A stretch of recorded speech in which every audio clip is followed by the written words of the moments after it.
Good morning everybody and welcome into a nice quick video discussing this. This is my alternate build for set 77092, the Great Deku Tree, where unlike a Breath of the Wild version or Ocarina version, we have the version here from Wind Waker. Now this is just going to be a quick showcase of this, but really I want to highlight that there are free instructions available on rebrickable, so that if you fancy a challenge, and I do mean a challenge because this thing is not the most stable thing in the world, those instructions will be over there for you guys to enjoy.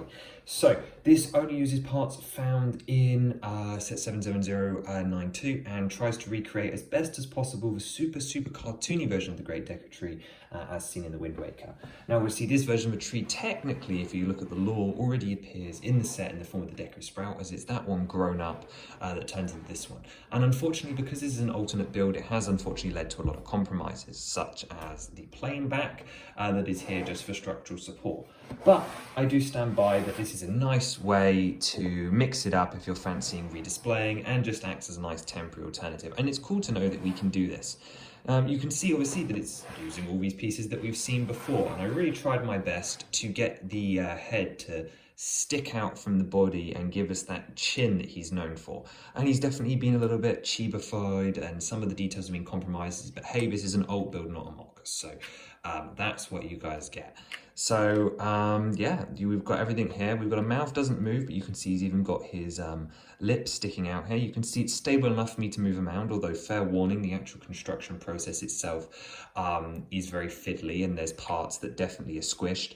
No super illegal connections, but just lots of fiddly things that require sort of a second hand of support as you build, or get shoved in there and then you kind of just rely on friction. And then of course there's loose bits like this, which are going to fall off anywhere.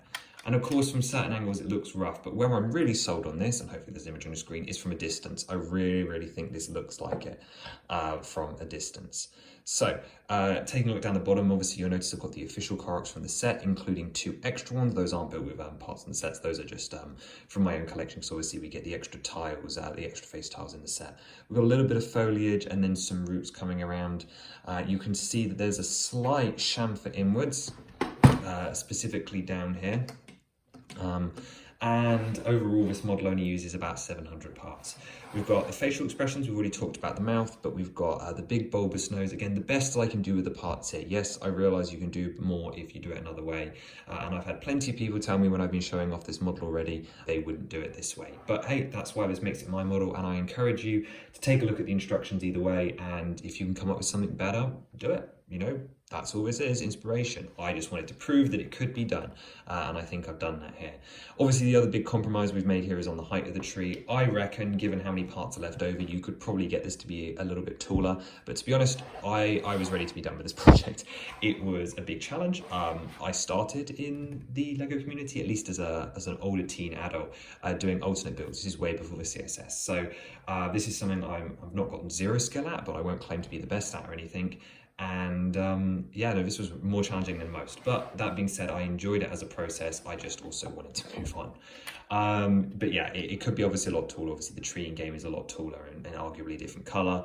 And I've had people suggest that the chin should be more prominent as well, but that's neither here nor there. I think the biggest controversy will be these eyes. To be honest, it looks a little bit like a Moai statue head as well, if we think about it like that. But also, the big thing here was I couldn't use the chef hats because the tree from Wind Waker doesn't actually have like normal eyes. He has these like round ball eyes, very similar to old video game styles, because shocker, Wind Waker was released in 2003, 2004. So I'm actually using the curved pieces which make up the Breath of the Wild beard here, and they're actually being used to recreate that sort of dead expression almost.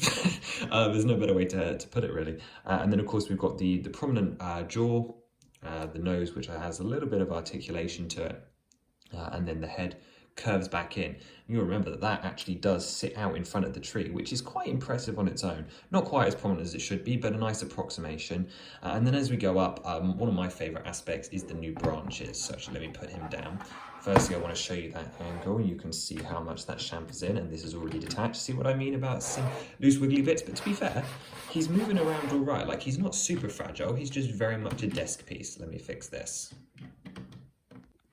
Turns out I just put it on the wrong side when making the video. But actually it was also really fun to play around with angles for this model, specifically just because I don't often get to do things in well, not in an illegal way, but in a more mock styling, because while this is obviously a den designed to be stable enough, as you can see by all the shaking things, it was fun to be able to use these angles to see what shapes I could create, such as putting these guys on hinge bricks here to create that nice side of face curve, which was probably one of my favorite angles on the set, or the chamfer in here, which actually sits behind this other one. I don't usually get to play around with that because I'm usually so busy on things having to be legal and look nice. So it was nice to try something organic, which obviously then does look a little bit messy, I won't lie. Again, gotta remember this is an alt build, so it's not supposed to be super high standard. Well, it is. It's about as good as I can do. Maybe I'll come back to it in the future, guys. Like, I honestly don't mind it. I think he's fine, but you saw my previous Oswald upgrade, so that still stands. And then after that massive sidetrack, I think it's worth pointing out these again. These are the leaf pieces used from Link's house, which actually make them more tropical leaves. That is the one downside to this.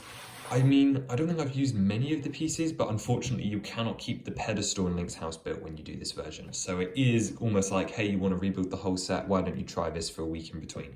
I realise that's going to be a deal breaker for many of you, but I wanted to give myself the full inventory, so I apologise. But yeah, very similar canopy effect. You've got some rotational power. I'm actually using the same as the Ocarina Tree because no one wants to take those leaves apart. I realise that's hypocritical when none of you want to take the pedestal apart as well. But if nothing else, it just shows to show what can be done with the set, and the fact being that I think this looks pretty good. So let me know what you think of this alternate build. Be nice, I will say, be nice. I'm aware it's not a perfect model, and go check out the instructions on rebrickable.com. And I will see you on Friday for a very special video, that being Clock Town, the custom set. Have a wonderful rest of your day. Take care. Bye-bye.